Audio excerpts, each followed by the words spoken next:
Bonjour à tous et merci d'être parmi les nôtres ce matin pour que nous puissions ensemble parcourir les principales informations en kiosque ce matin. Nous commençons ce jour par le quotidien Mutation qui nous parle de Blaise Djounan comme le général secrétaire. Plus qu'un secrétaire général, la guerre ouverte MINSEF et CAFOOT en cours révèle un compagnon loyal doublé d'un exécutant froid des consignes de Samuel Eto'o. Retrouvons ce matin à la page 12 le portrait du commandant en second de Tinga. Filière tabac en page 5, des altercations dans la CADEI et puis transfert de fonds. Le rythme est bon à la CEDEC. Voilà donc les informations à retrouver ce matin en parcourant les colonnes du quotidien Mutation. Notre quotidien qui est un kiosque ce matin, c'est le quotidien bleu d'Amanmana, le jour qui parle d'exécution du budget. Le FMI conclut un accord de 71,5 milliards de francs CFA. Une information à retrouver en page 6. En page 9, on parle de Yaoundé, où des liens indomptables sont en toute sérénité. Économie sociale et solidaire également, un catalyseur de croissance économique forte en Afrique. Ces informations ainsi que bien d'autres sont à retrouver ce matin dans les colonnes du quotidien bleu le jour. Le quotidien L'Info à chaud pour sa part ce matin s'agissant d'encadrement technique et administratif des liens indomptables nommés par le gouvernement nous présente le rebond de la CCA. Dans une décision rendue mardi 4 juin dernier, la Chambre de conciliation et d'arbitrage valide l'encadrement technique et administratif des liens indomptables de football nommés par le ministère des Sports et de l'Éducation physique jusqu'au 12 juin 2024. Une information à retrouver ce matin en lisant les pages 10, 11 et 12.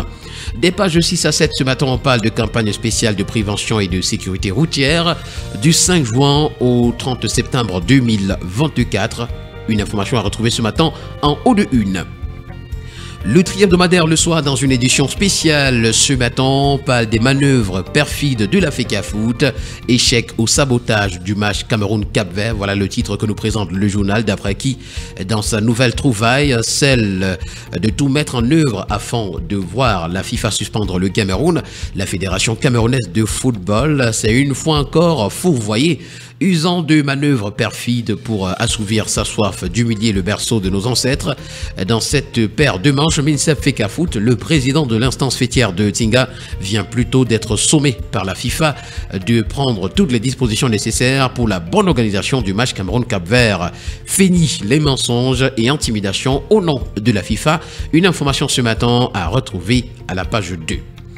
Le quotidien Econews pour sa part ce matin parle du FMI et du Cameroun. Retrouvons des accolades et des réserves pour 71,1 milliards de francs CFA. Cette manne financière destinée à soutenir le programme économique du pays est assortie de satisfaction et de réserves de la part de l'institution de Bretton Woods qui pointe du doigt les faiblesses dans la gestion des finances publiques. Également à retrouver dans les colonnes du quotidien Econews, Afrique centrale unifiée, défis et perspectives de la rationalisation des communautés. Le quotidien Nouvel Horizon, dans sa parution de ce matin, s'intéresse au Cameroun et nous présente les zones éloignées et qui sont ignorées par les hautes directives. La polémique sportive, en particulier dans le football, a révélé des villes délaissées et isolées au Cameroun à travers des nominations ridicules et humiliantes. Sous prétexte de prétendues instructions, Mulundu et Salapoumbe sont tournés en dérision en étant affectés à des villes dépourvues d'infrastructures ou aucun développement ou décentralisation n'est visible. Il serait envisageable d'appliquer ces instructions immédiatement dans ces régions. Voilà donc une information à retrouver ce matin des pages 3 à 4. On parle de santé publique ce matin à la grande une du quotidien d'information républicaine Le Drapeau, les ordonnances désormais obligatoires en pharmacie. À partir du 1er juillet 2024, une nouvelle réglementation va être mise en place au Cameroun, obligeant les pharmacies à exiger une ordonnance signée par un médecin agréé par l'Ordre national des médecins du Cameroun pour délivrer tout type de médicaments. Cette mesure vise à lutter contre l'exercice illégal de la profession médicale et à garantir la traçabilité des prescriptions. Diamond League de Stockholm également, Emmanuel Essémé décroche la médaille en or aux 100 mètres.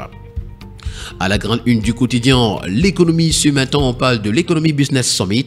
Retrouvons les intervenants de la seconde édition. L'événement organisé par l'Economy Media Group aura lieu demain 6 juin 2024 à l'hôtel Hilton, c'est à Yaoundé. Le tri-hebdomadaire La Voix des Jeunes ce matin, qui parle d'enseignement supérieur, nous fait savoir que Famendongo enterre les Jeux universitaires. La colère est grande chez les COPS suite au communiqué de presse du MINESUP signé le 2 juin 2024 qui met fin à la méga formule traditionnelle des Jeux universitaires au Cameroun. Nous poursuivons ce matin avec le quotidien Info Matin qui parle de propriété intellectuelle et nous renseigne que le Cameroun est l'empire scrute des opportunités de développement. Pour le journal Écho Matin de l'économie et des finances, on parle de session parlementaire. Les grandes lignes du collectif budgétaire de juin 2024 nous sont présentées à la grande une. Également à lire dans les colonnes de Écho Matin ce jour. Secteur bancaire, les favoris pour le rachat des filiales de Société Générale au Cameroun et en Côte d'Ivoire nous sont présentés. Vous retrouverez également d'autres informations. Et nous terminons ce matin avec l'hebdomadaire du monde juridico-judiciaire Kalara qui ce matin parle de blocage. Affaire Martinez-Zogo, l'ouverture des débats n'est pas pour bientôt. Mécontent du rejet par le tribunal militaire de Yaoundé de leur demande d'obtention des pièces du dossier de procédure afin d'assurer une meilleure défense à leurs clients respectifs, les avocats des parties interjettent appel. Conséquence, le procès de l'assassinat du célèbre animateur radio suspendu. En attendant la sentence de la cour d'appel, le tribunal estime aussi prématuré la remise de la dépouille mortuaire à la famille. Défense également à retrouver ce matin dans les colonnes de l'hebdomadaire Kalara, Charles Metouk et les incongruités d'une accusation sur 9 milliards de francs CFA. Yaoundé, pour la 9e fois en 18 ans de procès, le tribunal bloque le verdict d'une affaire foncière. Et puis entreprise, 4e victoire judiciaire d'un employé sur le FAICOM pour licenciement sauvage. Mesdames et messieurs, voilà qui met un terme à cette sortie de la revue de la presse camerounaise. Merci d'avoir été des nôtres et rendez-vous demain pour une nouvelle édition. D'ici là, portez-vous bien.